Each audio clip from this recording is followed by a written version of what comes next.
रात के तकरीबन 11:30 बज रहे थे। हर तरफ अंधेरा ही अंधेरा फैला हुआ था। बस स्टेशन पर एक अलग सी खामोशी छाई हुई थी। अनीस, जो कि 22 साल का नौजवान, उस स्टेशन पर खड़ा बार बार अपनी घड़ी को देख रहा था। अनीस कभी अपनी घड़ी को देखता तो कभी अपने इर्द गिर्द देखता, और वो कुछ परेशान सा मालूम हो रहा था। अभी वो इधर उधर ही देख रहा था कि बस स्टेशन पर बस की हेडलाइट्स की तेज रोशनी पड़ने लगी। अनीस ने जल्दी जल्दी अपना बैग पहना और बस की तरफ बढ़ने लगा। यहाँ तक तो सब कुछ ठीक चल रहा था।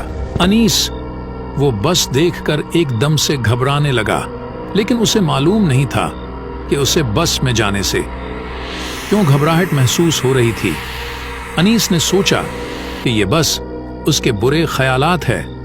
बस अब अनीस के करीब पहुंच चुकी थी।